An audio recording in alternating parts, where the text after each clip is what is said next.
Martin. I am the board chair, and I'd like to ask each of our board members that are sitting down here to introduce themselves. If we could start with you, Mariella.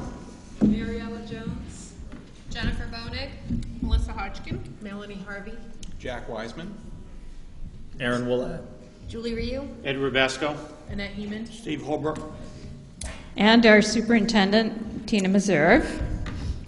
And in a few minutes, we're going to choose a moderator for this meeting. But before we do that, I'd like to talk a little bit about the budget process to this point.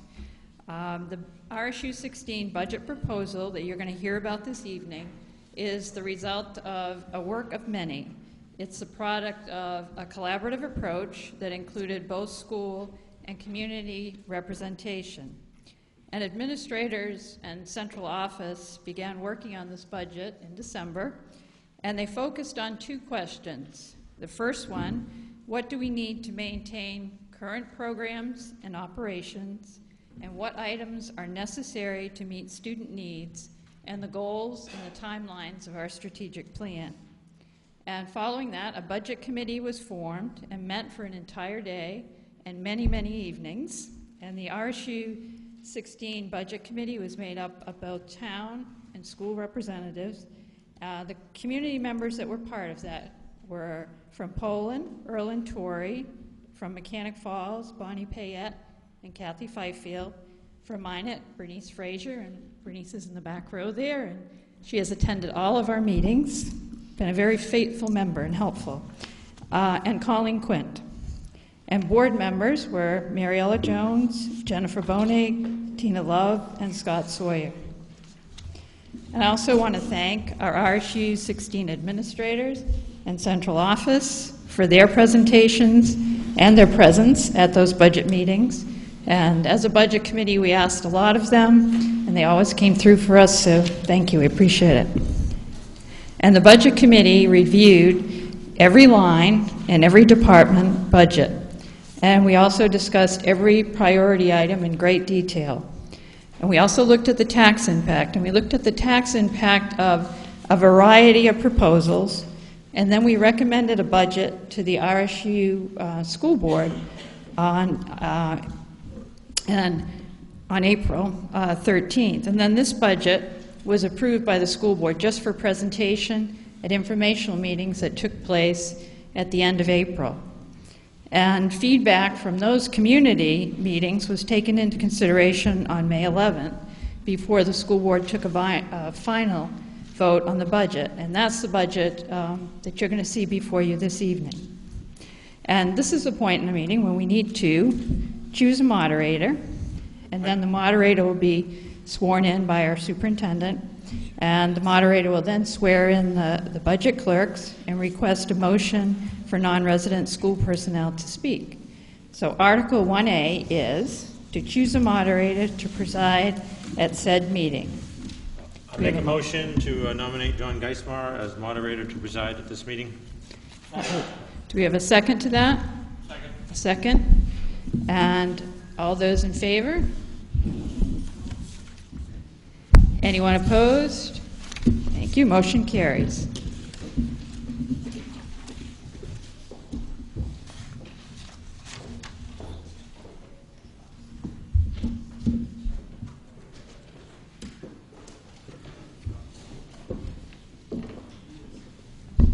I would like to thank John Geismar for his willingness to serve in this function, and I am going to swear you in now.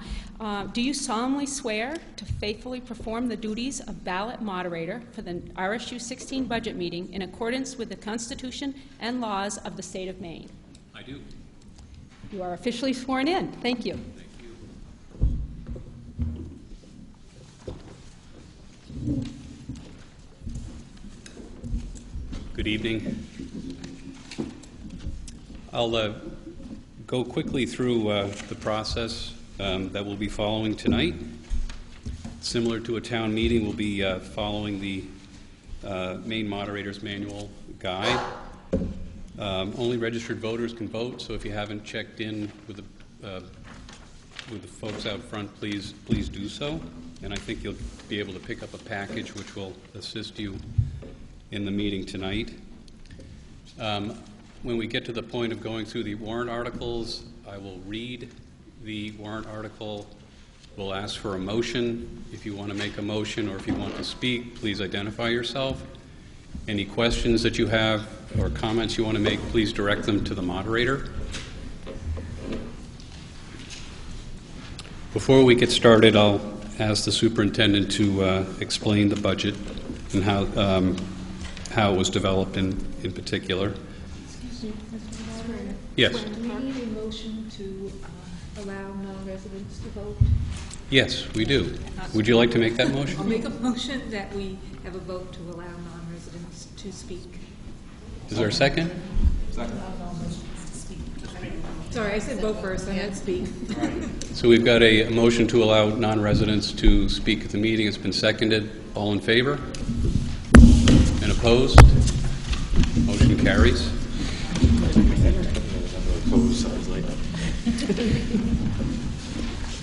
There will be one of these articles for sure that will require a paper ballot. That's Article 13. If there's a wish for a paper ballot on other articles, your instructions suggest that 10% of those here would be required to have us go ahead with a paper ballot. And there are instructions with your packet. We'll get to that if that's called for. A couple of items about the articles themselves. The financial articles, they've been specified for a certain amount of expenditure. A motion can be made for a lower expenditure, cannot be made for an expenditure higher than that which is specified in the warrant article.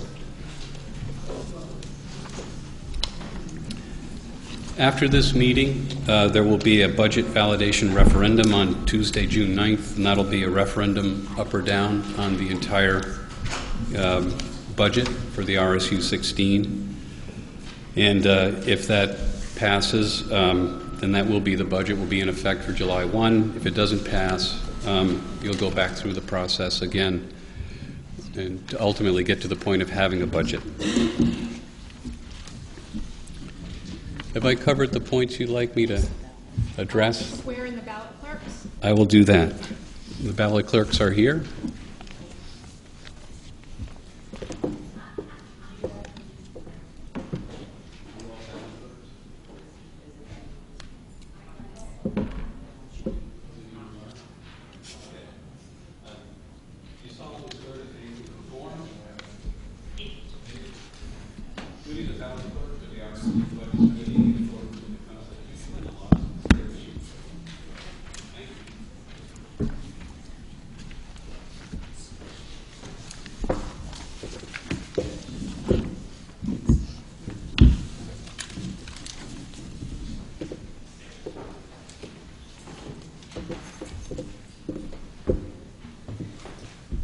Good evening. I will go through a presentation to explain our budget for 2015-16. Once I am done with my presentation, the moderator will go through each article one at a time, and that's the time you will be able to ask questions or get additional information that I may not cover for you.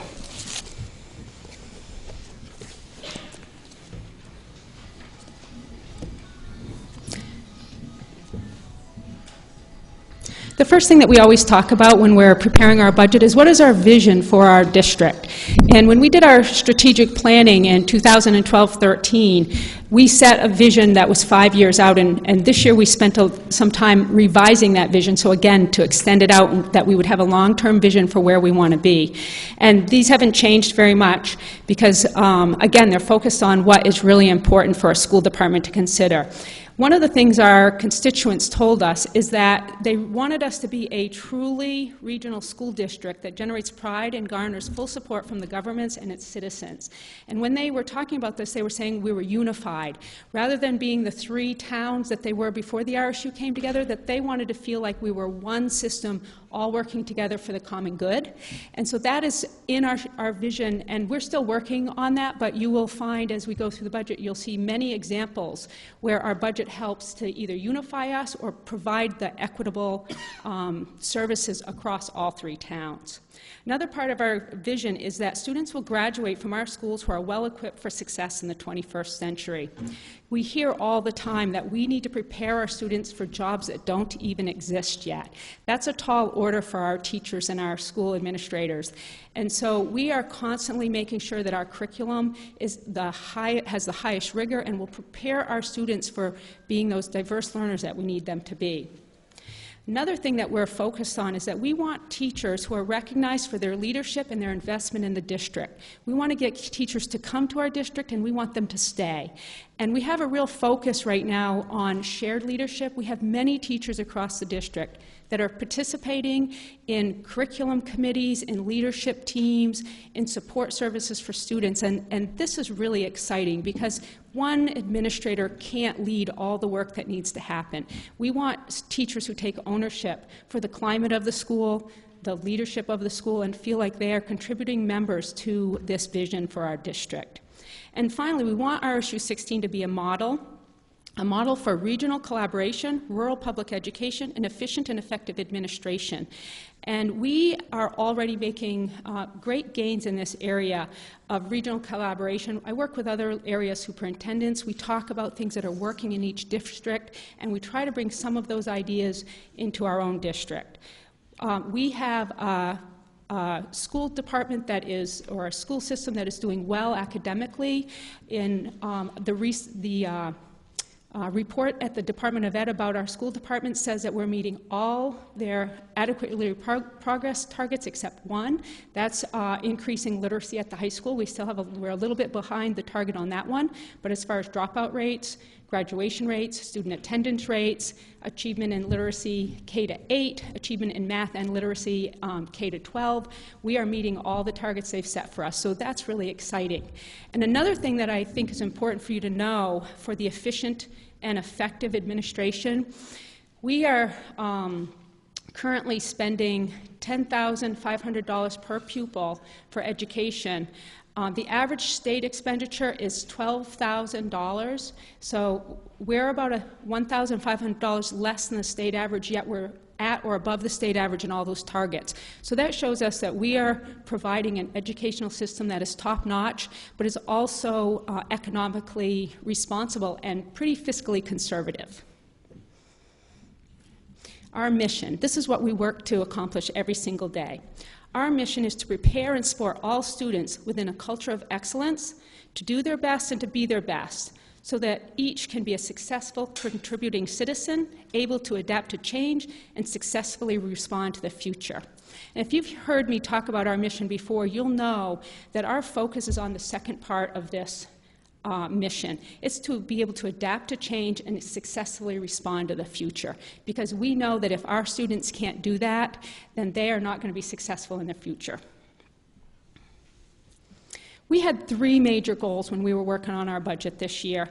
They're the exact same goals we had last year, and there's an important reason for that. We have, the 3 goals that we have are really focused on what's essential for our school district. So the first one is that we will maintain and support the current programs we have. As you can see from our achievement data, we are doing things well. So we need to maintain the programs and the services we offer to continue that, to maintain that level of support and results. The other thing that we want to do is we want to meet the promises of our strategic plan. We don't want to stay the same. We want to continually grow and improve in the education that we're providing our students, and we want to increase opportunities for them so that when they leave our school, they will feel like they have gotten the best education and that they are ready for the next step, whether it be college or career. And the last part is the hardest part. How do you accomplish both of those first 2 and also to be fiscally responsible? So we know that we have to really look closely at each line when we're preparing a budget and make sure the things that are in our budget are essential and do not put an undue burden on our taxpayers that we think they can't afford. So this year when the Budget Committee was working, we really talked as a committee about what we felt our priorities were, and then we had to eliminate some of them because when we saw the end number, we didn't feel like our our constituents in the community could support the increases that we're asking for. So we feel like we have a good balance between all three of those, and I will share you details of what those priorities are and what things were cut to get to a fiscally responsible budget. So the first thing I'm going to talk about is our first goal, and that was to maintain current programs.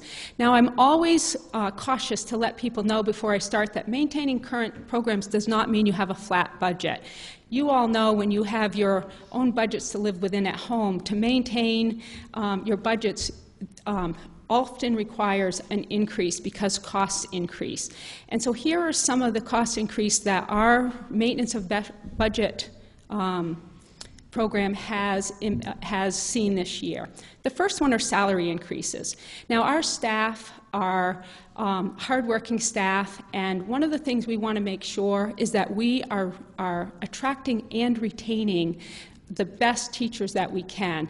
And when we did research on our salaries, one of the things we found is that for our base salary, we're paying about $31,500 for our new teacher, and the state average is $32,500. So we know we're a little bit, around $1,000 below what the average for the state is. And so it was necessary for us to increase salaries to make sure we're closer to what we would call the industry standard.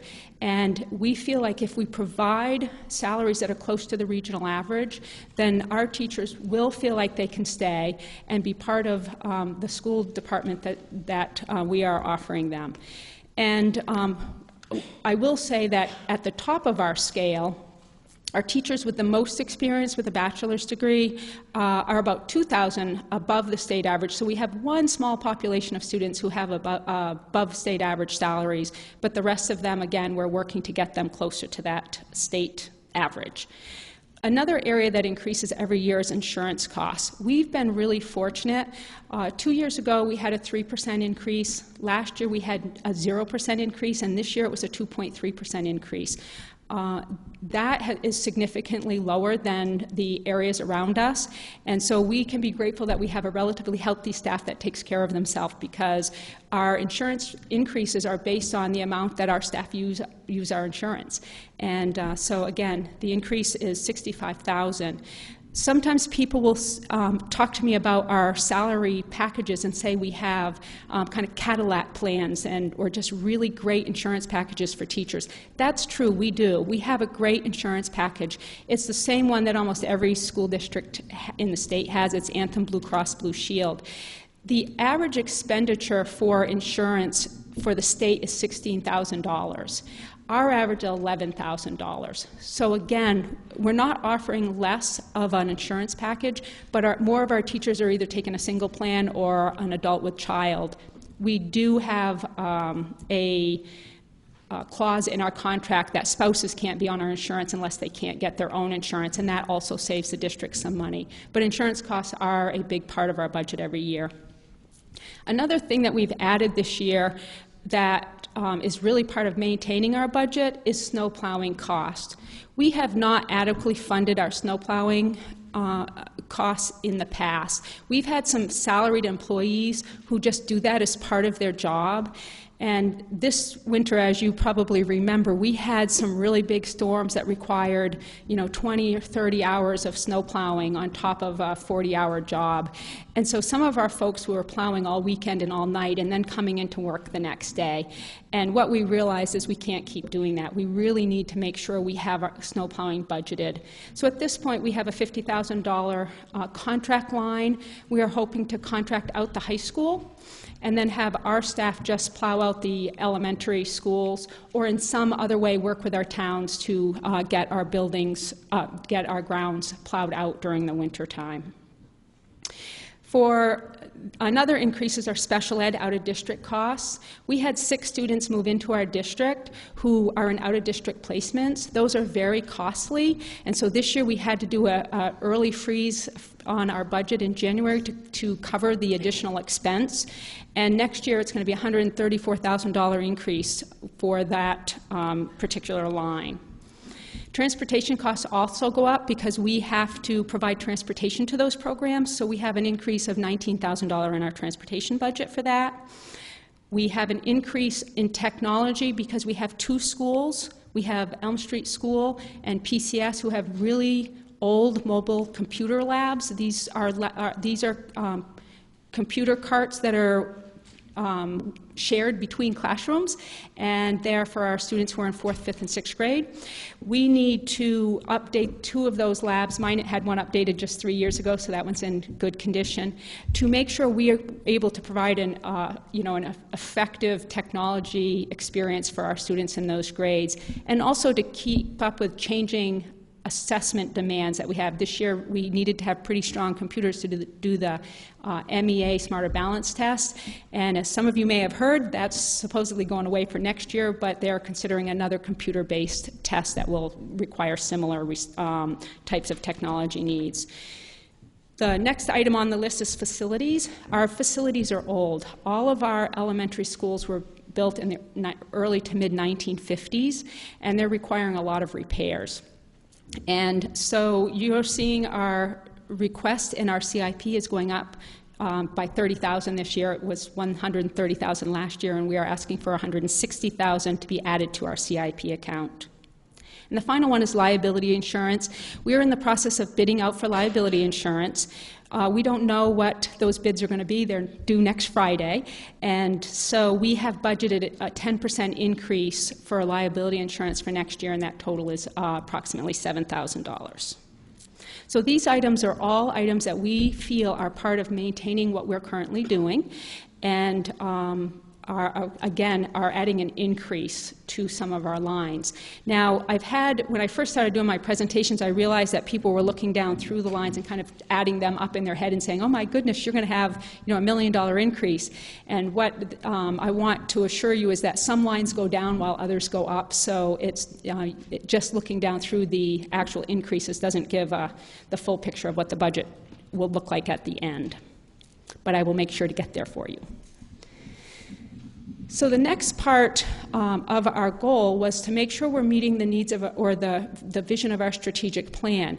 And for those of you who weren't here 3 years ago, the school board spent a full year working on a strategic plan, and hundreds of our community members, staff members, and even students participated in this process. And we have our strategic plan posted online, and we reference it every time we're making decisions. And so the decisions that you see in this budget were built right off from that strategic plan. And for those of you who want to go home and look closer at these items, I have listed the section of the strategic plan next to each item. So if you see Business Manager District D4B, when you go to the strategic plan, D4B will be the needs assessment that the school board set up 2 or 3 years ago to look at the capacity of the business manager. And so you'll see that is present on all of these priority items so that you can see how we connected them to the strategic plan. So the first one I will start with is the business manager. It's always controversial to add any support at the central office level, especially when it's administration. And so, as I was saying, when we had a big turnover in central office staff 3 years ago, we had a vacancy in our superintendent, our curriculum coordinator, and our business manager. The school board hired an interim superintendent, and then they hired me as assistant superintendent, and the business manager position was left open. And they set at that time a goal to review the impact of that reduction or that opening in January of 2014. Now, last year was my first year as superintendent, and we agreed to wait 1 more year to see what the full impact would be after I had a year of experience. And they did what I would call a pretty thorough review of area school departments. They looked at 10 different schools, all that had similar size, economic status, and within our geographic location. And they asked what sort of staffing they had at their central office. And what they found is that all of them had a business manager position, in addition to the superintendent and curriculum coordinator or assistant superintendent. So essentially, again, we were functioning with 2 people where most have 3. And one of the things that's added to the difficulty of that is that most schools also have a facilities and grounds director. We also don't have that position, and to help us kind of get by this year, we hired Gary Purington to kind of be a supervisor, and we gave him a stipend this year to help us out with some of those responsibilities. But the other thing that the board did, besides looking at other towns, is they looked at how Kim and I, Kim's our assistant superintendent, Kimberly Brandt. She's on family medical leave right now, so that's why she's not here. But they did a review of how we spend our time, and the truth is we spend an incredible amount of time on business manager work, because it's a lot of the times it's legal things that need to be done, filling out facilities reports, filling out liability reports, doing bidding for different contracts. And what it's doing is it's taking our focus away from the educational system, which is what superintendents and assistant superintendents are trained to do. And so besides the fact that the workload is just incredible when you only have 2 people doing it, we really felt like for us to be able to meet the learning needs of all students and to support our teachers in some really big initiatives that are coming forward, that we needed to add that position or fill that position that is currently open. And I want to share with you a few really big things that are going to require a lot of educational oversight in the next few years. The state has passed a proficiency-based diploma law, and for those of you who may not know too much about that, we are now going to be required to provide a proficiency-based diploma for all our students. And what that means is the school department needs to show that every student graduating has met the standards in all 8 subject areas that are considered core areas by the State Department. So it's going to require a significant amount of training that can't just happen at the high school, because we all know that if students aren't meeting standards in kindergarten and first grade, then we have to intervene immediately, or they're just going to fall further and further behind, and by high school they'll be too far behind to actually be able to achieve the standards to get a diploma. So that's really weighing heavily on our administrators and also our teachers.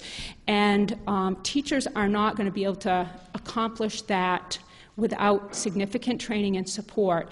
And that kind of work has to happen at the system level. We can't have each building trying to do that separately. It comes back to our goal of being unified, but it's also the right thing to do for our staff. They're trying to teach every day, and we can't be expecting them to also be doing system-level planning and training for this kind of work. The other really big initiative that we are facing is teacher evaluation system and principal evaluation systems. Now, the state is still changing the laws and changing the expectations and giving us, new models as we speak. And they have extended the time where we have to implement it by 1 year, because they are, again, still working on this at their level.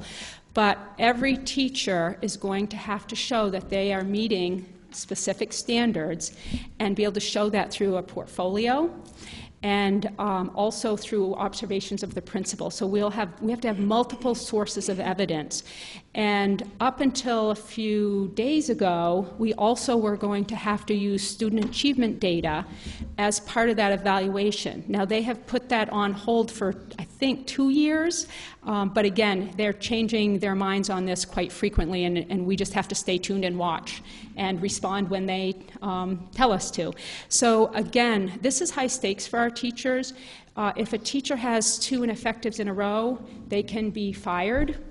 And we don't have any intention to do that. We know when a teacher is getting an ineffective rating that they need support and training, and the law requires training after the first ineffective. So we now will need to line our professional development up with individual support for every teacher for each standard that they are struggling with. So again, this is something that requires a lot of system-level work, so it's fair, and each teacher is assessed on the same criteria no matter what school they're in. So again, we can't leave this to the building levels to figure out. We have to make sure we have a system level of training. Our administrators need to be anchored in as part of the law to make sure if a teacher is in Poland Regional High School, that they're being assessed in the same way a teacher at Minot Consolidated is. So there's a lot of work ahead of us, and these are all laws that we're required to implement without additional funds or with very limited additional funds.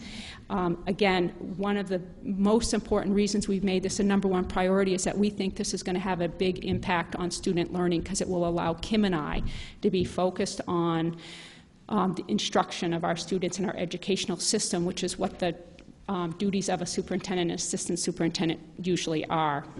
Another reason this is really important to us is that we need someone who's trained in business administration making the business decisions. A superintendent is required to have one finance course.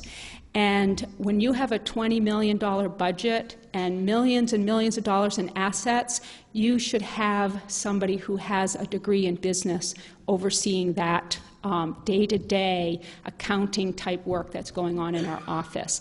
And a business manager would have that level of expertise. They would be able to look at our systems for efficiencies, and we believe we would see great cost savings in some of our areas, our system areas, if we had a person who had the time to focus on that. And I want to give you a few examples of where we have identified possible savings, but we have not had the time or capacity to actually research them closely. So we had a quote at a conference that I was at. There was an energy efficiency table, and then the person I spoke with talked to us about the lightings we have in the gym just here at PRHS. And by the way, our electricity costs are outrageous, so we're really looking for ways to, I'm currently working with other superintendents to see if we can do a collective bid for our electricity costs. But the person I spoke with about our lights shared that it would cost us $75,000 to replace our lights, but if we did that, it would pay for itself in 3 years. And it's important not only for cost savings, but for us to be good stewards of our environment, to make sure we do have energy efficient systems in our schools, and right now we do not have that. We also have been looking at our copier costs and our copier leases. And for those of you, you can probably imagine school systems need to copy a lot of things. You know, we have 1,800 students that we are copying assignments for and sending things out to. And when we did a review of our costs, we found we spend about $12,000 on our copying cost and if our printing cost. But if we had copiers and more efficient systems, that could be reduced to $4,000 or $5,000. So there are just many places that we keep thinking: grant writing, looking for academic grants, but also grants that are for our facilities that we can improve some of our systems with. So we feel like besides the educational system improvements with a business manager, that we would also have some system level improvements with how we are spending our budget and making sure we're getting the best bids that we can get, and also that we're looking at ways that we can decrease costs around the district.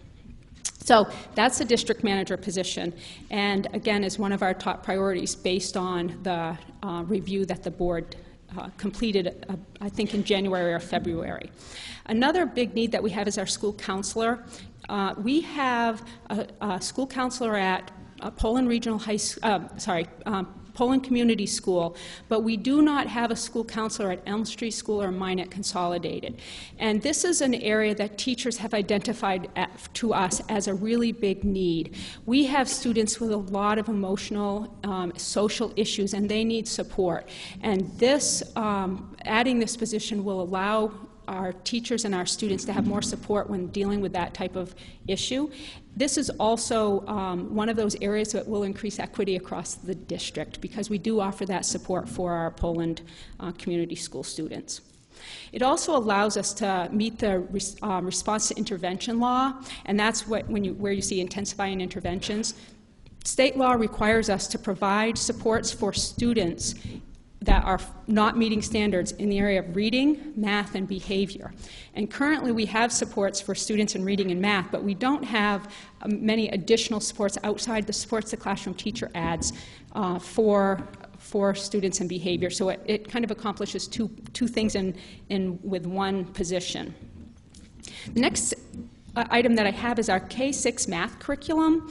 We have a math curriculum that was purchased in 2007, and the Common Core state standards changed in 2012, and we have yet to align our math curriculum fully with the state standards. Our teachers are doing incredible work to do that on their own, and basically they're patching if they notice that something's in the new Common Core and our curriculum or our program is not meeting that demand, they're adding things in that from resources that they have found. But we don't want them to have to do that. We want to have a program that is aligned to the rigors of the Common Core and that is systemic, so that all students in second grade are getting access to a curriculum that is common. And a new math program will allow us to do that. We have a field hockey coach at the middle school in our budget, and it's only $1,500, but it'll do two things. We currently have 25 students participating in middle school field hockey with one coach, and we feel like if we add a second coach, that will allow even more students to participate. And we have a big goal of increasing our female students participating in sports. The Title IX law requires us to offer equal opportunities for female students as we do for male. And one of the parts of that law is that you have equal participation in sports of male and female students. And offering this additional option for students will mean more 7th graders and more 8th graders get to participate in that sport. So we really think this is a good addition that will not only give us better programming for our students, but will help us to comply with that requirement. Science materials. This is for Poland Regional High School.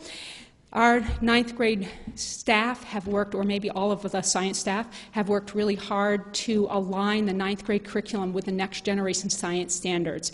And the board has supported the implementation of that new curriculum, but they need additional materials to be able to meet some of the standards that weren't previously being taught.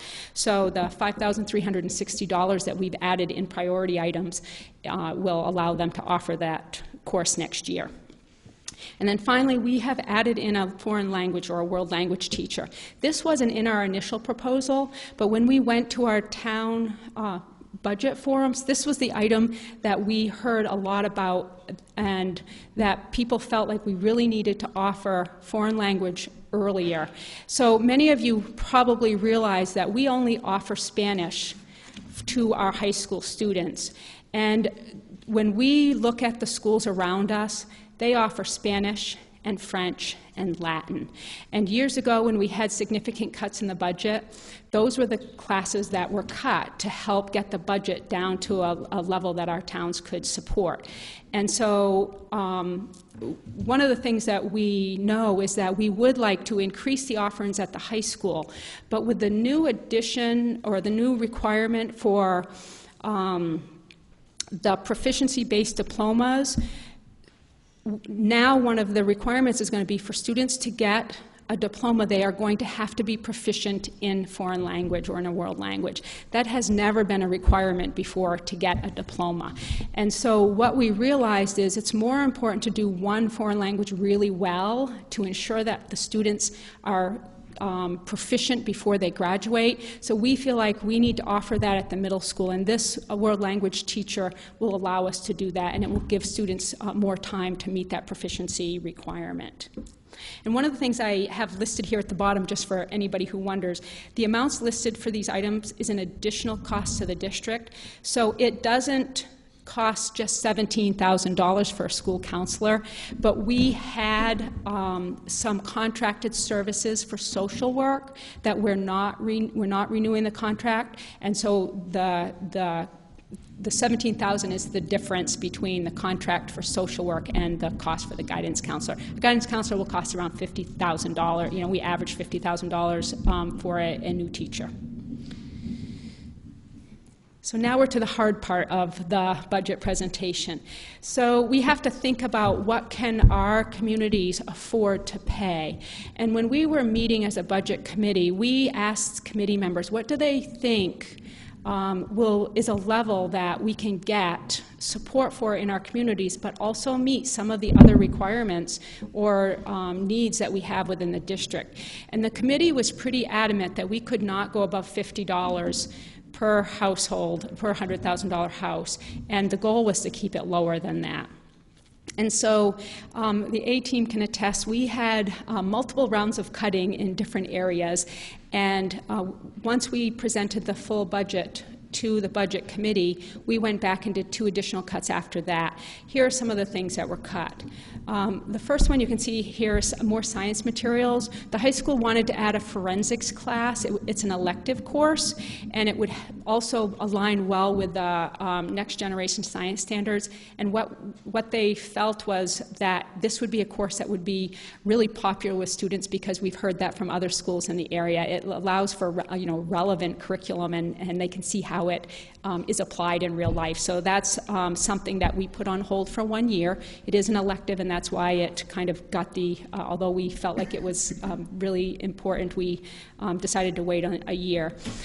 We have a social worker at the high school who has an incredibly high caseload, and we were hoping that we could reduce his caseload and add a half-time social worker. But again, when we looked at the guidance staff at the high school in combination with the social work services, we felt like that would have to go to second tier and be a priority for next year, and that maybe the guidance staff and the high school staff in general could solve some of the issues with capacity for services in the high school. We also desperately need a special education teacher additional. We had a half-time, and I've talked to some teachers there, and they said that's really not even enough. We need a full-time teacher at PCHS. And that also was reduced because when we really looked closely at staffing and considered what kinds of supports we're offering, one of the things that we thought we could do is reconfigure how we're using current staff and look to our grants to see if we could get some an additional half-time staff member maybe out of some of the grant money that we have. So although these were difficult cuts, we're going to try to in some way get some of what we need out of it from other areas or from some restructuring. We have, for 2 years in a row, had additional custodial service for PCS. And again, that was a reduction that happened when we were trying to get a budget that would pass. And it's because it's a large school, they end up spending the maintenance person that we have there spends 4 hours of his day setting up for lunch, cleaning up for lunch, and tearing down for lunch. And so it really makes it difficult to get the maintenance and custodial work done. Again, we felt like if we need to, we will need to think about how we're using staff differently and continue to watch that position closely. We have an old van. It's already needed $2,000 in repairs just recently. We're concerned about continuing to put money into a van that's in its last days. So a new van would cost us $4,500 over the course of 5 years. And again, we decided we would have to get by with that van for 1 more year. And then, besides those more obvious things, the administrators really cut down pretty deep in professional development. We're going to try to get grants and use grant money to do some of that professional development that we need. I know some of them cut almost all of their own personal professional development money out. Carrie Med now has 0 money for professional development next year, which is, again, we hope that she'll be able to do some, coursework or course workshops with grant money. But again, they made pretty significant sacrifices so that we could get some of the other priority items on our list. We reduced some of the requests for technology. We feel like we've got the most important items, but there was pretty significant reductions in the purchase of projectors and some miscellaneous computer needs that we had.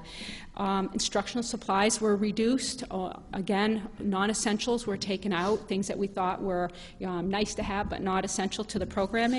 And we also cut down some of our custodial lines by looking at what actually has been needed this year and going more to actual on some of those lines. So there have been some pretty significant cuts made, again, to keep our costs down under that $50 per household.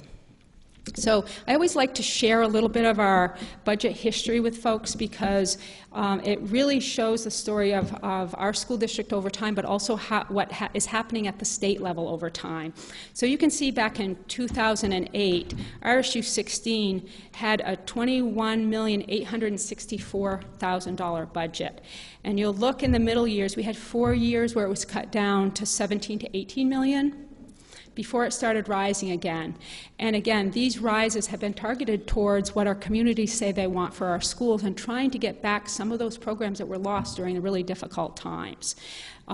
Some of the things that were lost were music instruction. Our board added that last year. Other things that, again, were lost were some technology technology courses. We lost the foreign language courses, as we talked about, and also some reductions in staff in general at the high school. So again, you've seen some of the priority items that we're trying to get back in that are connected to that strategic plan. And the bottom line for our budget that we're proposing to you this year is $20,647,000. You can see we are still over $1 million lower than 8 years ago. And any of you who are running a home and keeping your budget, you will probably be able to understand that whenever you're having major increases like that, it takes a lot of sacrifice on the part of staff and also an impact on programming to offer a school or an educational system for less money this many years later. The last really important thing I want to talk about on this page is what's been happening at the state level. So you probably all know that voters have said that the state will pay 55% of the cost of education. Well, they're not meeting that mandate. They are currently at 46%. And it's actually probably lower than that because they shifted retirement costs to schools, and I've heard if they hadn't done that, it would really be between 42 and 43%. So you'll see that in 2008, general purpose aid to education was $978 million. That has been on a pretty significant decline until this year. The governor put $20 million more into the general purpose aid, but at the same time he admitted that costs for education went up $68 million. So there is a lot of work happening at the legislature right now to get more money back in general purpose aid. The frustrating thing about this is this happened last year as well, 2 years ago as well, but the decision was made after we voted on a budget, so we couldn't spend the money. It sat in our account and it rolled into our fund balance for the next year. And I feel like there's a pretty good chance that that will happen again this year. So the bad news is it doesn't relieve our tax impact this year, but it would be available next year if that comes to pass. I've heard numbers between $20 million and $49 million are what's being proposed at the legislature right now. I am not expecting a $49, $50 million increase, but I think we have a pretty good chance that there will be close to a $20 million increase in general purpose aid, and that's what we're hoping for. And again, we will not spend that money. It would go into next year's lines if that does happen. So proposed revenue. We are fortunate, unlike many towns or districts, we are getting an increase in our state subsidy this year. The state subsidy proposal is actually pretty significant, but a lot of that got pushed to the local side with the tax changes that are also being proposed in the budget. So our actual increase in state subsidy that's coming from the state is $145,000. And what you'll see here is I have different areas to talk to you about. So the state subsidy and other state subsidy, that's money that we get for students that are state agency clients. So that money hasn't changed, or we're not expecting that money to change. This also, the next group of lines is our tuition or miscellaneous funds that we get in. We're expecting less money in tuition next year. Used to be that RSU 14 Raymond students were transported to the district. They stopped that last year, and so since that the transportation has been stopped, fewer students are choosing to come to our school department. We are increasing the use of our fund balance by $100,000 for next year. And the reason that we're doing that is because we have a pretty healthy fund balance right now. We have $607,000 in our fund balance, and that's as much as you're actually allowed to have. They really limit, schools are limited on how much you can have in your, what we call our savings account. And so we will be spending $375,000 towards next year's budget out of that fund balance. And then there are miscellaneous funds that come in. These are like E-rate money that we get, or sometimes we get refunds based on liability costs and things like that. So that's expected to stay about the same. And the final section on this chart is what are we required locally to raise? So the state sets a minimum amount that the towns must raise to get the amount that they will give us. So to get the $10,235,000 that you see in that first line of the FY16 here, we have to raise as a town a minimum of $8,381,000 to get that $10 million. And again, that's the minimum you're allowed. You're going to see the next line is additional local. So we're above the minimum amount that we are required to spend by $1,548,000.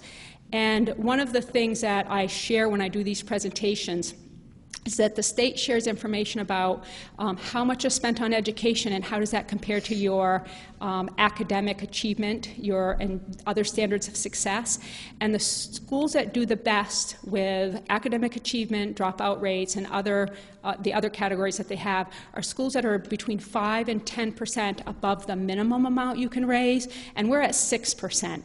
So I feel good about that, because what it shows is that we're in the range of providing what they feel is good amount of money allocated to an educational system for getting the best results, but we're not at the top end of that, or we're not above that. We're actually at the bottom end of that. So this $1,548 is additional local that we raise, and that is up $221,000 over last year.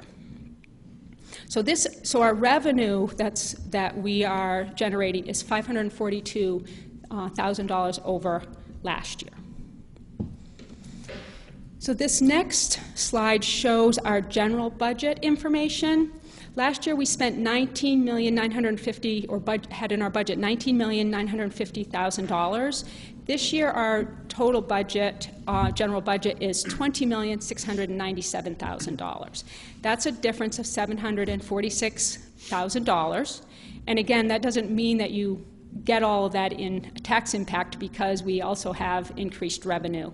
But I think it's important to show the bottom line for all of you to really understand what our total general budget is. In addition to the general budget items, we also have separate warrant articles. Adult Ed is a separate warrant article, and the contribution to that is $70,000. Last year we had a feasibility study. If you were here last year, you remember we put in $95,000 to study enrollment trends and also decide how we're going to handle the overcrowding that we have over here at the middle school, Bruce Whittier Middle School, that also impacts Poland Regional High School because they're on the same campus, where they kind of squeeze into the high school a bit. And we have not spent that money yet. We've done the enrollment study, but again, the capacity to actually be dealing with the full building project and doing the rest of the work on that hasn't happened yet. So we don't feel like we need more money in that article. We feel like the money there will allow us to continue with our goal of getting an architect to kind of do the study of all of our buildings, our K-6 buildings and our middle school, and give us some advice on where we should go next with dealing with the overcrowding. So we don't have any addition in there, although you will see it when we're going through the warrant articles. Because we have money in that reserve, we won't be asking to raise money there, but we will be asking to expend what we have already. The last item that we have for a separate warrant article is capital improvements. As I said, our buildings are old. And we are asking for $160,000 to go into our capital improvement lines. We still have money in that line that will be added to this, so you will see when we get to the warrant articles that $160,000 is additional money, but to actually expend the money is going to be over $200,000. Do you remember what it is totally, Wendy? 270 or 272, I think, is going to be the request to expend. So what is the town contribution? I won't spend a lot of time on this slide. I will have this posted on our website if you want to look closer at this while you're at home. But this basically breaks it down by town for us and total. So it has our assessment value for 2015, our state required that I just talked about for FY16, and our local additional. And you can see how those break down by town. Now, sometimes people don't understand this. We don't decide how it's broken down by town. That's all based on your assessment values. We just plug the numbers in and the state tells us how much each town has to pay. So what is the impact on local taxes? Again, last year it was pretty close in each town, about $16 or $18, I think, per household. This year there's a little bit bigger gap, but not extreme. Every year it changes a little bit who gets hit a little more or less. So in Mechanic Falls, the total annual change will be $39.42. So that'll be a monthly increase on a $100,000 house of $3.29. For Minot, the annual change is $46.56, a monthly change of $3.88.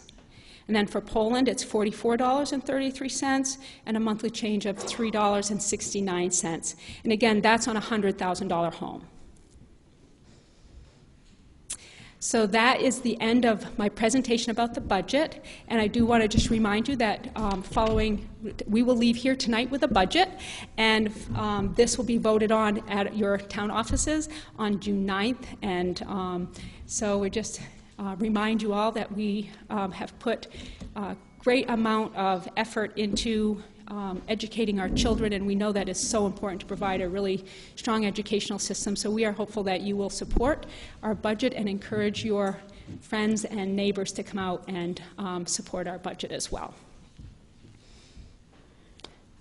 So the moderator is going to come up now, and he will go through each article one at a time, and you will have an opportunity at that time to ask any questions about any of the warrant articles as he goes through the process, and Mary Martin or I will be glad to answer your questions.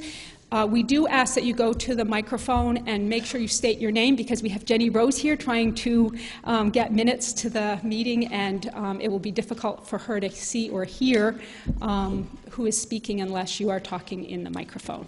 So thank you.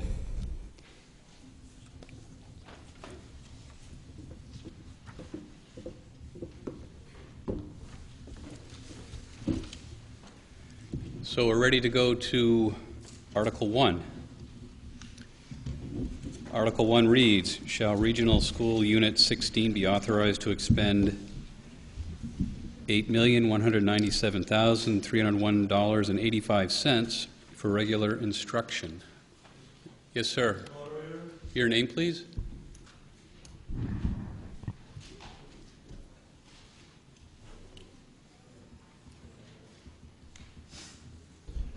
Mr. Moderator, my name is Norm Bopeland. I'm a resident of Poland, and I would move that Article 1 be supported in the amount of $8,197,301.85 as proposed. Thank you. Is there a second? Yes, sir. Do we need to name the seconds? Yes. Yes. Sir, your name? Carl Beckett. Carl Beckett is seconding. Any comments, questions? Yes, sir. Mr. Moderator, I'd like to make a couple of comments first. First, may I pick this up? Yeah, I feel much better. I would first like to thank all of the members of the District Board of Directors. I know you put in an incredible amount of hours. I occasionally get to watch you on TV. I did get to go to the public hearing that was very well done. Your superintendent is doing an excellent job, in making that presentation. Tonight it was quite clear and very well understood. A little on the lengthy side, but a very nice job. And I wanted to say that. And in addition, on your website, we have a celebrity, I think, in the house this evening. The principal here at the Regional High School was named Principal of the Year, I believe. And I'd like to personally congratulate her on her work.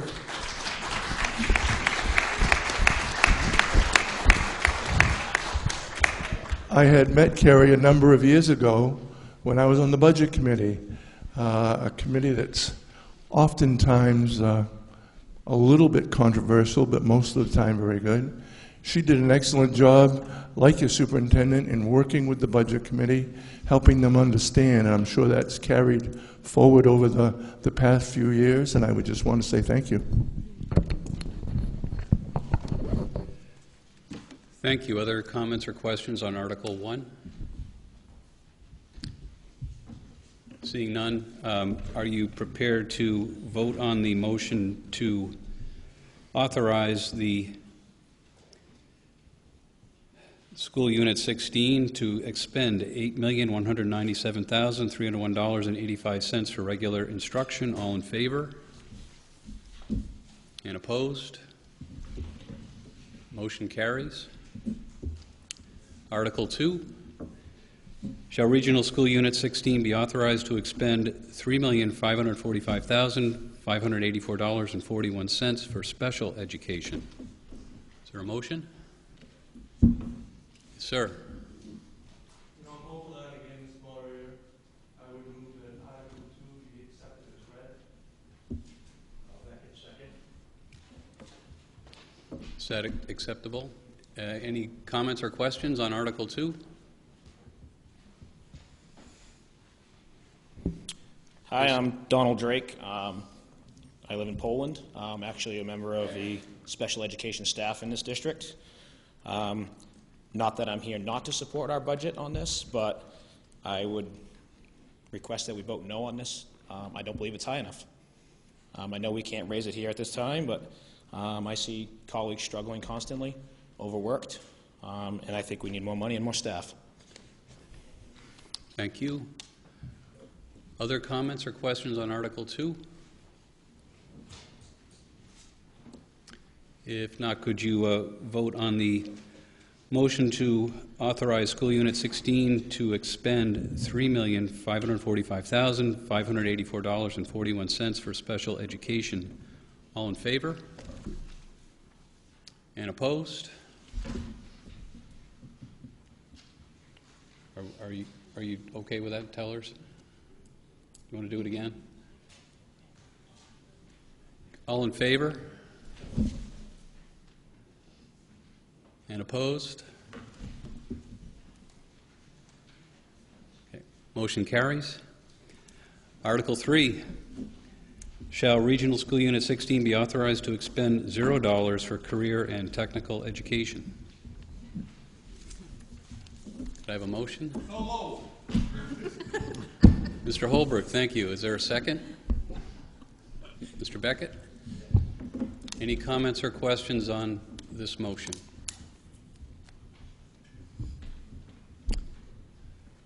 Could you act on the motion to expend $0 for career and technical education? All in favor? And opposed? The motion carries. Article 4. Shall Regional School Unit 16 be authorized to expend $520,781.62 for other instruction? Make a motion to approve Article 4 as read. Edward Basco. Second? Mr. Beckett? Any comments or questions on this motion? Could you act on the motion to authorize expending $520,781.62 for other instruction? All in favor? Opposed? The motion carries. Article 5. Shall Regional School Unit 16 be authorized to expend $1,513,852.81 for student and staff support. Is Mr. Beauparlant? I move that Article 5 be supported in the amount of $1,513,852.81 as proposed. In a second, Mr. Beckett. Any comments or questions on this motion?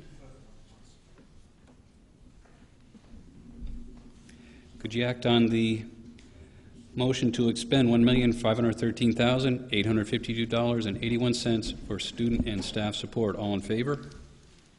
And opposed? The motion carries. Article 6, shall Regional School Unit 16 be authorized to expend $823,075.51 for system administration? Mr. Beauparlant?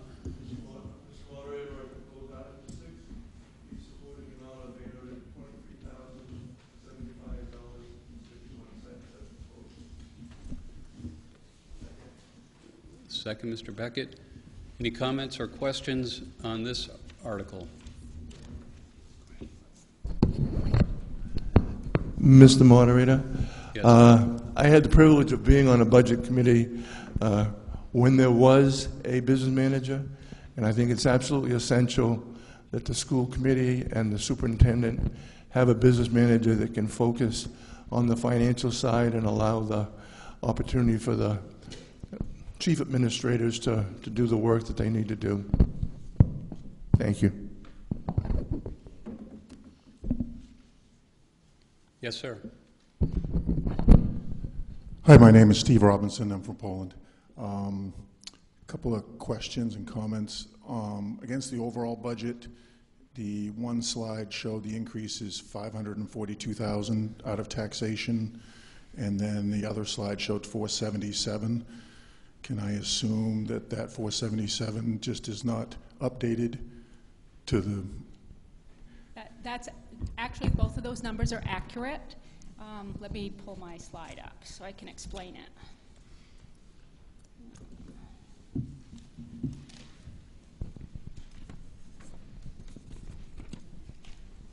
Brought a hard copy of it just so I would have a reference.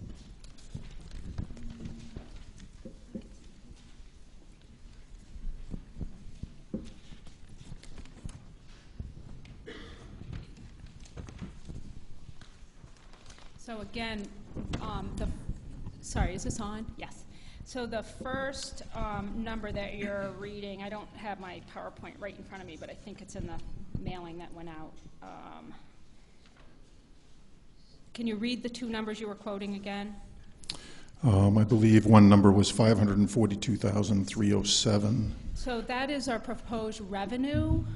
So the total revenue, of course, includes the state increase that we're getting of $145,000, and also some of the increases in other revenue sources. And when you're actually looking at what the assessed amount is that goes to the towns, it's the $477,000.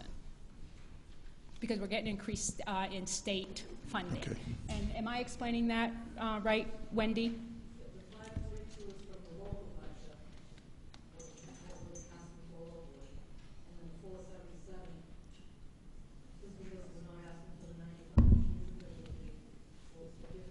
Right. Okay. So I'll say what she said again because you can't hear her. I didn't explain it right the first time. So the 542 is the overall increase, but because we have the 95,000 in feasibility that we're not adding to this year, and also what is the other number, Wendy? 30,000. We're getting 30,000 more for CIP. That offsets those two. So it's a difference of $60,000 between those two because of the feasibility and the CIP, the separate warrant articles. Okay, I just saw the two different things. I wanted to make sure we were clear that and how that was totaling. Yeah, that wasn't an error. And I'm sorry, I want to advance to, in Article 14, just to advance ahead a question here related to this. I see under System Administration a $93,000 increase. I'd like to understand what that is. I'm getting there, Article 14. I need the warrant articles. Yeah, that's what I need. Can you say that again now that I'm looking In at it? Article 14, Yeah. under System Administration, it's an increase of $93,000 roughly, from $730,000 to $823,000, about 12.67%. It's on the detailed by article sheet detail. I'd just like to understand what that increase is in the administration there. Sure. I have the full budget here that I can pull that from.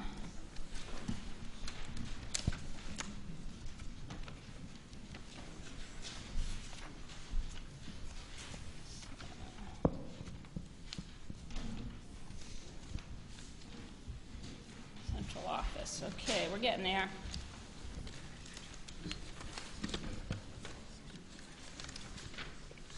Central office.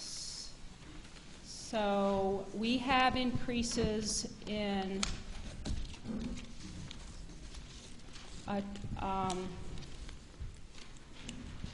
so there's a 2% increase in administrative salaries in system administration. So salaries include, that increase includes those salary increases. There is an 8% increase in administrative retirement costs, which again, we don't control that. There's a 6% increase in personal property services. That has to do with snow plowing, maybe sand, things like that. Let me see, where are some other? Our, things like our utilities is up 6%, that's electricity.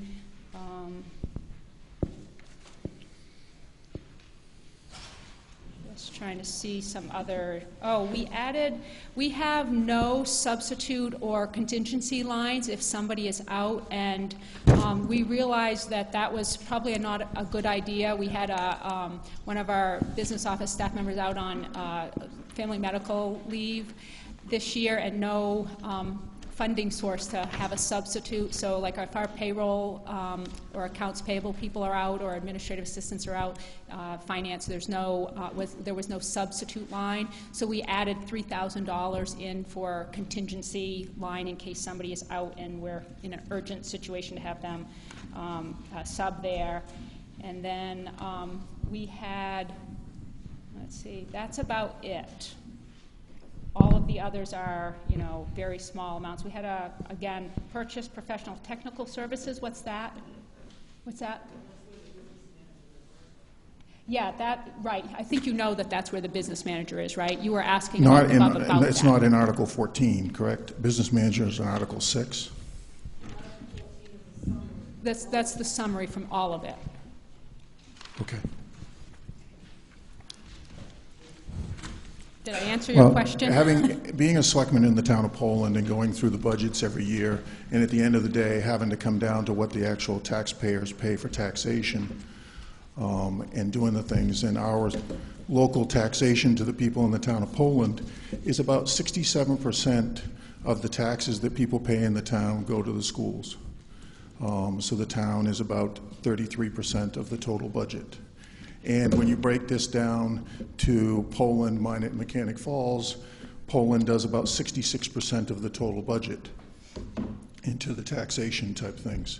If you go break down the 5 million versus the others in doing. So I guess the hard time that I'm having is that the business model that we had in the administration office of a superintendent, a business manager, which I agree with in philosophy, there needs to be a business manager, and a curriculum director that was focused on the curriculum, was a model that is cheaper than the model we're now going to end up with if this passes.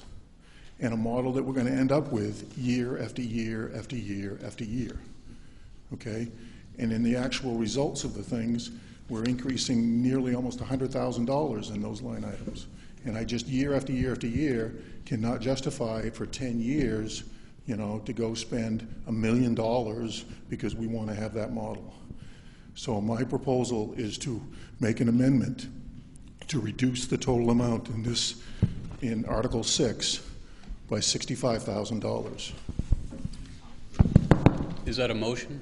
Yes. Is there a second to that motion to reduce by $65,000? You are, sir? Your name? Thank you. Discussion on the amendment? Any comments or questions?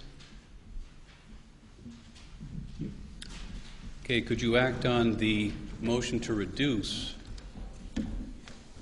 the main motion, which is for $823,075.51 by $65,000? All in favor? And opposed? Be okay, ballot clerks, that motion does not pass? We'll do it again. All in favor? And opposed?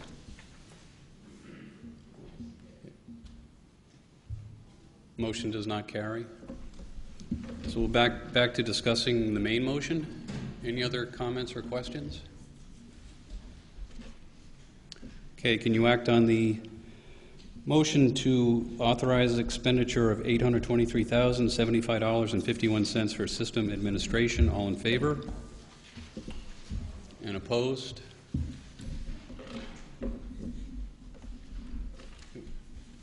Motion carries. I'll do it again. All in favor? And opposed? Carries? Yeah. Motion carries. Article 7. Shall Regional School Unit 16 be authorized to expend $1,136,207.05 for school administration? Is there a motion? So moved, as read. And a second, Mr. Beauparlant? Discussion or questions on this motion?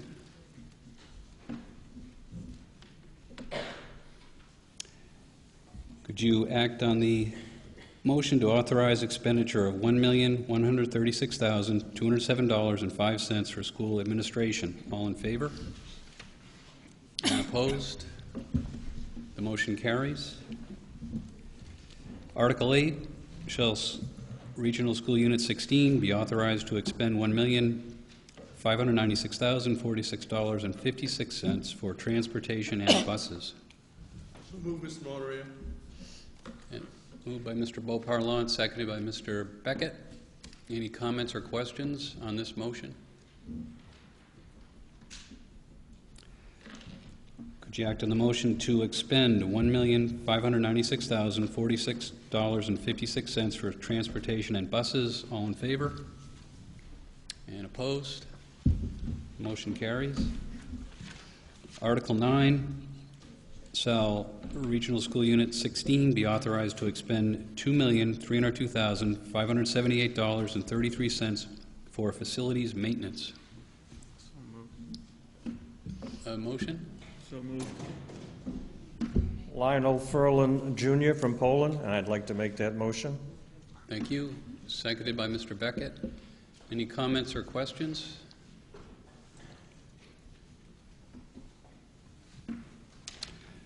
Okay, so can you act on the motion to expend $2,302,578.33 for facilities maintenance? All in favor? And opposed? The motion carries. Article 10. Shall Regional School Unit 16 be authorized to expend $1,042,035.78 for debt service and other commitments? Mr. Beauparlant? Mr. Moderator, moved as read. In a second, Mr. Ferlin. Any comments or questions? Could you act on the motion to authorize expenditure of $1,042,035.78 for debt service and other commitments? All in favor? And opposed? The motion carries. Article 11. Shall Regional School Unit 16 be authorized to expend $20,000 for all other expenditures? Motion? Sir? So moved, Mr. Moderator. Second by Mr. Robinson. Any comments or questions on this motion? Would you act on the motion to authorize expenditure of $20,000 for all other expenditures? All in favor? And opposed? The motion carries.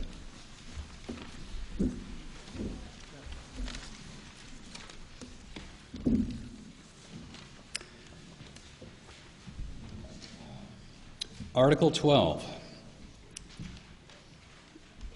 You'd like me to read this? Yes, please.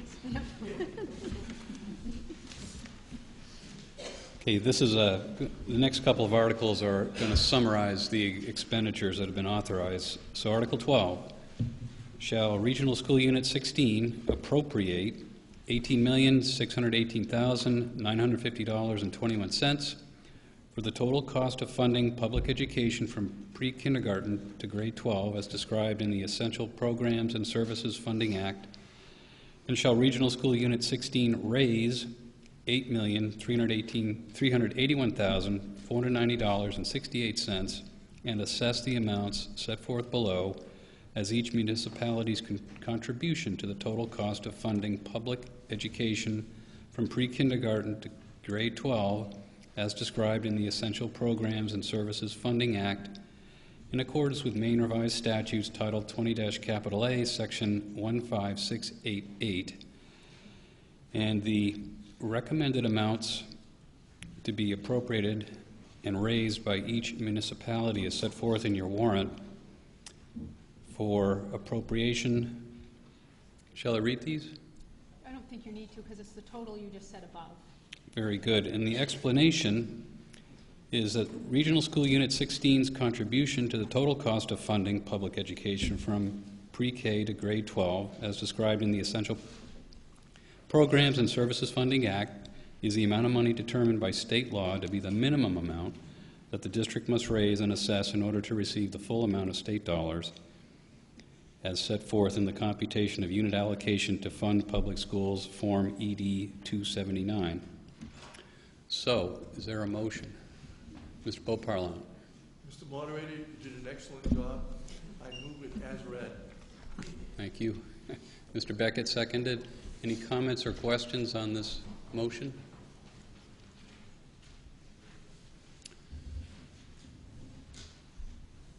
Seeing none, are you prepared to, shall I read it again? No. Thank you. All in favor? And opposed? The motion carries. Article 13. This article, a written ballot is required. The warrant article asks, shall Regional School Unit 16 raise and appropriate $1,548,344.49 in additional local funds, which exceeds the state's Essential Programs and Services allocation model by $1,145,237.49 as required to fund the budget recommended by the RSU 16 Board of Directors. The RSU 16 Board of Directors recommends $1,548,344.49 for additional local funds and gives the following reasons for exceeding the state's Essential Programs and Services funding model by $1,145,237.49. This amount is needed to cover costs of RSU schools that the state's funding model does not recognize, namely, the cost of maintaining locally desired student-teacher ratios and/or student-teacher ratios in advanced placement and/or specialty classes. 2, costs of special education programming. 3, actual costs of extra and co-curricular programs. 4, adult education. 5, food service costs. And 6, actual transportation costs. The explanation, the additional local funds are those locally raised funds over and above RSU 16's local contribution to the total cost of funding public education from pre-kindergarten to grade 12, as described in the Essential Programs and Services Funding Act that will help achieve RSU 16's budget for educational programs. Is there a motion? Mr. Beauparlant. Mr. Moderator, again, an excellent job. I move as read. Thank you. Mr. Beckett, seconded. Any comments or questions, discussion on this motion? So we need a paper ballot, and will the ballot clerks collect those?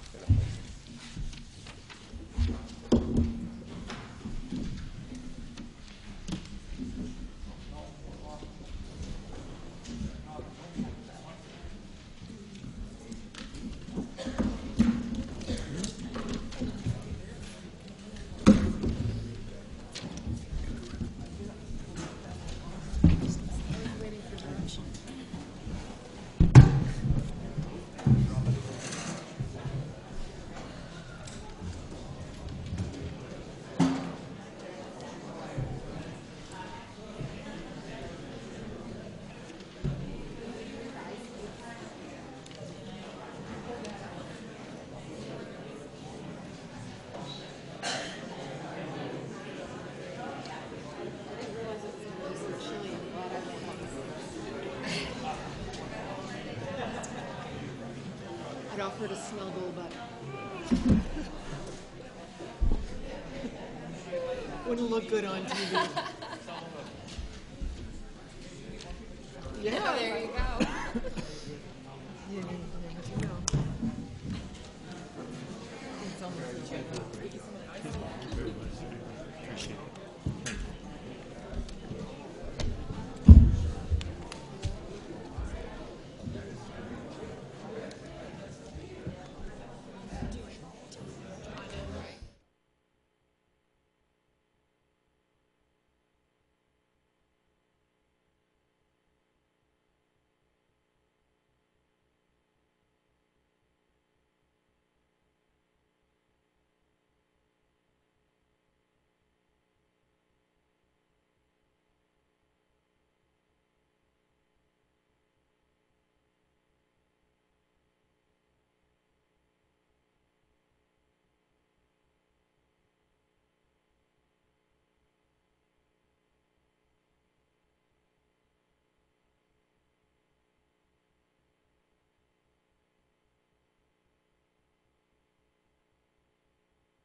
Anybody voted who wishes to vote? Has everyone voted? Has everyone voted who wishes to vote? There we go.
17, yeah, we're on 13.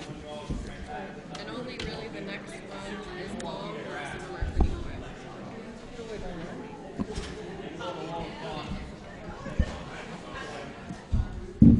Yeah, the Congo. I'm looking at them. Dennis has got 6 of those. He's got that blouse.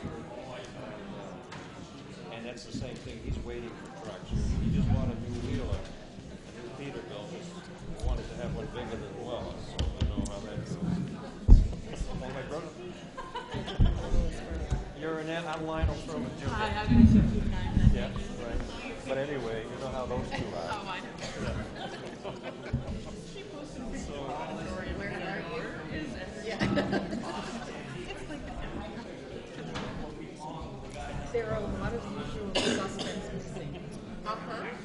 Plus 3, I think, and there's quite a few.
We have the result of your vote on Article 13. There were 54 votes cast, 40 yes and 14 no, so the motion carries.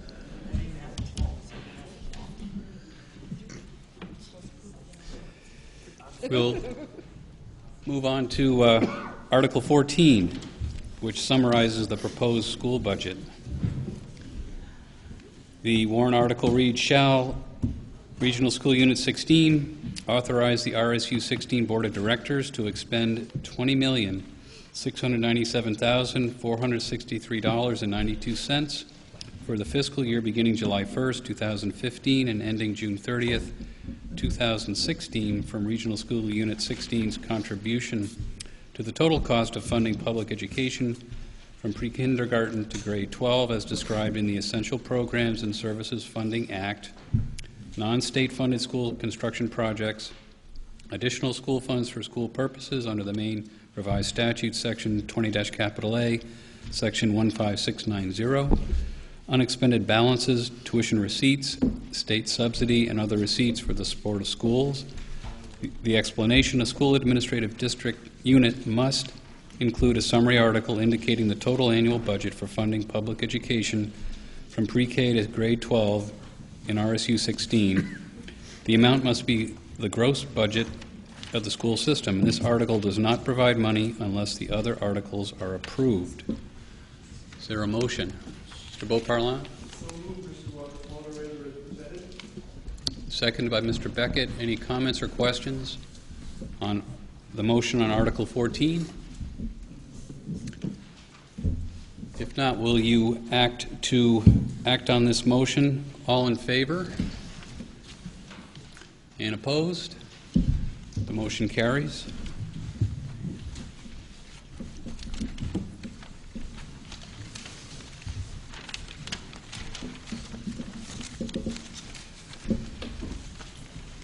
Article 15 authorizes the adult education program and raises the local share. Article 15, the article asks to see if RSU 16 will appropriate $229,453.82 for adult education and raise $70,000 as the local share for the year beginning July 1st, 2015 and ending June 30th, 2016, with authorization to expend any additional incidental or miscellaneous receipts in the interest and well-being of the adult education program. Yes? I make motion that this, as you read it. Thank you, Mrs. Gilpatrick. Is there a second? Yes, Mr. Robinson. Any comments or questions? Could you act on the motion to appropriate $229,453.82 for adult education and raise $70,000 as the local share for the year beginning July 1st, 2015, ending June 30th, 2016, with authorization to expend any additional incidental or miscellaneous receipts in the interest and well-being of the adult education program? All in favor? Opposed? The motion carries. Article 16.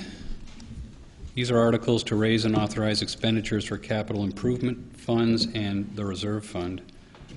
Article 16 asks, shall RSU 16 be authorized to raise $160,000 for the capital improvement reserve fund for the purposes of refinishing the track at the high school, roof repair at the Poland Community School, replace carpet at the high school library, window replacements at the Poland Community School, heating units in the library and music rooms at Poland Community School, and to replace the fuel tank at the Poland Community School. Mr. Beauparlant? So moved, Mr. Moderator, as read. Mr. Beckett is seconded. Any comments or questions?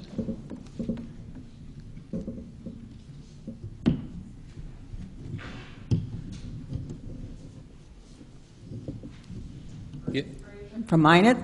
Yes. I have a question. Wasn't this included in the facilities maintenance on Article 9? So the question is this included in facilities maintenance in Article 9? Is there And the someone who can second answer? question is, there's the same thing written on Article 17 for two different amounts. I'm confused.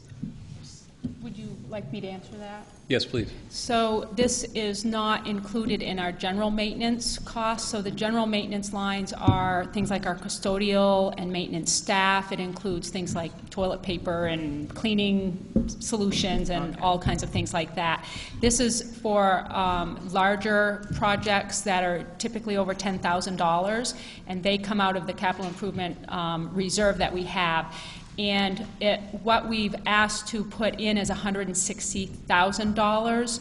We currently have $112,000 in there. That money always stays there. So our expected costs this year are $160,000. But you always want to leave a little bit of money in there for emergencies or building issues that come up that you haven't planned for. So that's why there's two different numbers there. One of them is what we're asking to raise, and then the next article will be what we actually will expend. That has the amount raised and the current amount that's in there. So you have to raise it, and then you have to allow us to spend it, because we Okay. have some already in there, so the numbers are different. So the first Okay. and the All right. second one All are right. both. Thank you. Yeah. Are there other comments or questions on the motion on Article 16?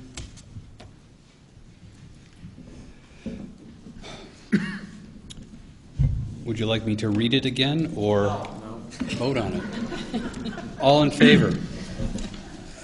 Opposed? Motion carries. Article 17, shall RSU 16 be authorized to expend up to $272,221 from the Capital Improvement Reserve Fund for the purposes of refinishing the track at the high school, roof repair at the Poland Community School, replace carpet at the high school library, window replacements at the Poland Community School, heating units in library and music rooms at Poland Community School, and replace the fuel tank at the Poland Community School, and any emergency repairs as needed. Mr. Beauparlin. So moved, Mr. Moderator, as presented. Seconded by Mr. Beckett. Any comments or questions on this? Yes, sir. Mr. Robinson. So if my math is correct, it looks like you're going to zero out the CIP budget line at this end of this next year? You said you had 112 in there, you're putting 160 in, you're going to spend 272? No. Up to. Yes, so we have anticipated costs that are planned is at 160,000, and what we want to have is 112 in reserve that will stay there, assuming we have no emergencies. The 112 there is, we want to have 100,000 contingency money. Okay, so you have 112 in there today. You have a plan to expend 160. You're this year adding to your CIP 160. This article should read 160 that you're authorizing to be spent. No. If you're authorizing to spend all 272, you technically, by the body here, can go spend all 272, even though you may not have a plan. And Yeah, I think so- that would be a tremendously bad idea. So we're, we could increase that money, but again, we keep what we think our communities can afford, and that money is for an emergency. So we don't plan to spend the 112, but if we had a failure of a roof or a boiler or something like that, you need to have some buffer money. But you're right, I know the towns are able to keep several $1 million in their capital improvement lines, but we don't have that luxury because schools can only have a certain amount. Yeah, Money in reserve. I know being at a meeting with you folks in the Board of Directors 3 years ago, we said, you need to fund the CIP, you need to carry that or whatever. But it concerns me, and I understand what you're saying, but don't you have an overlay and other contingencies within this budget?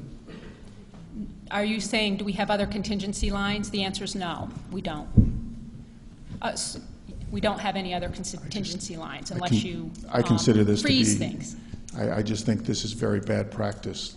The town of Poland does not operate their CIP budgets and have the things. They have an overlay and contingency, which is a separate line. Okay, they don't have it that you can go spend the money out of the CIP because of an emergency.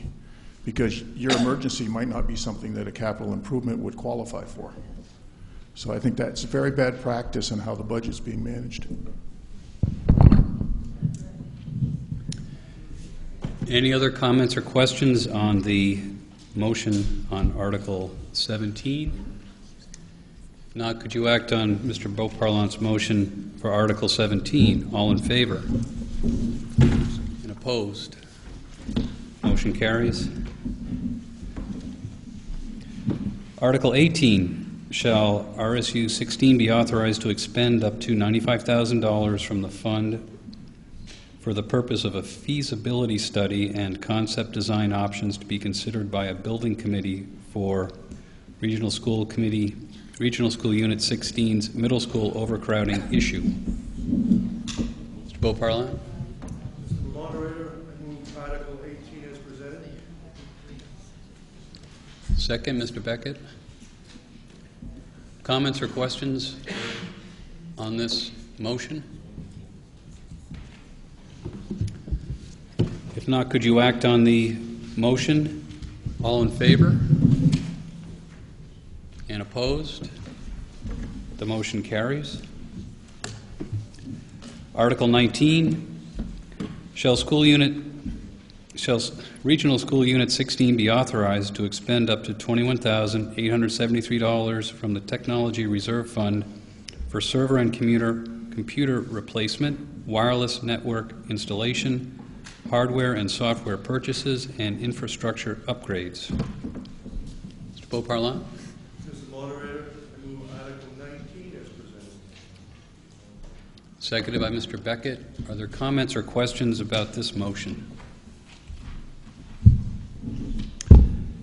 If not, could you act on the motion? All in favor? And opposed? The motion carries. Article 20 authorizes expenditures of grants and other receipts. And it reads, in addition to amounts approved in the preceding articles, shall RSU 16 be authorized to expend funds that may be received from federal or state grants or programs or other sources during the fiscal year for school purposes, provided that such grants, programs, or other sources do not require the expenditure of other funds not previously approved. Is there a motion? Mr. Beauparlant? Mr. Moderator, I move that Article 20 be accepted as presented. Seconded by Mr. Beckett. Any comments or questions? Yes, sir.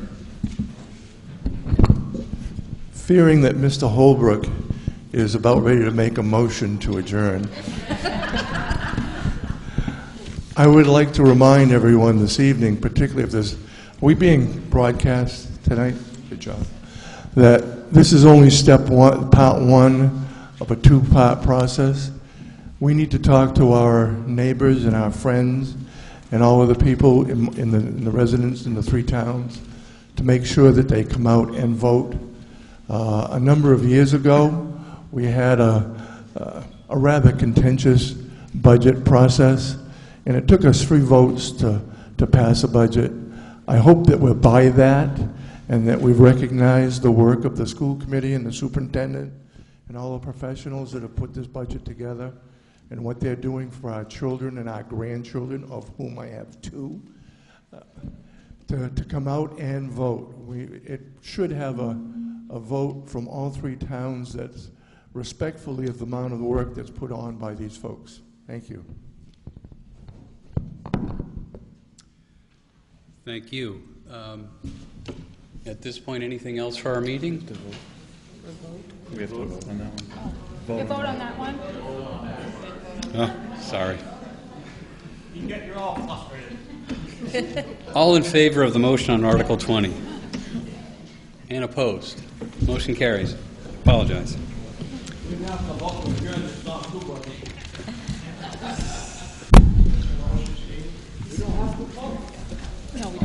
No, we don't. Did you want to make a motion, Steve? We don't need to. Okay. Thank you very much. Oh, I move we all go home and have a party. Before we adjourn, Steve, we would like to thank our moderator, Mr. Geismar. We really appreciate that. Thank you very much.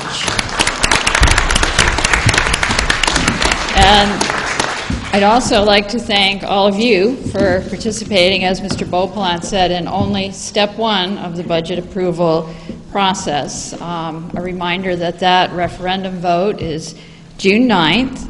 And we've had some questions about absentee ballots, and they are available in Mechanic Falls on May 26th, in Minot on May 22nd, and in Poland on May 22nd. And the polls on June 9th will be open in Mechanic Falls and Minot from 4 to 8, and in Poland from 8 to 8. So thank you again for participating. We very much appreciate it.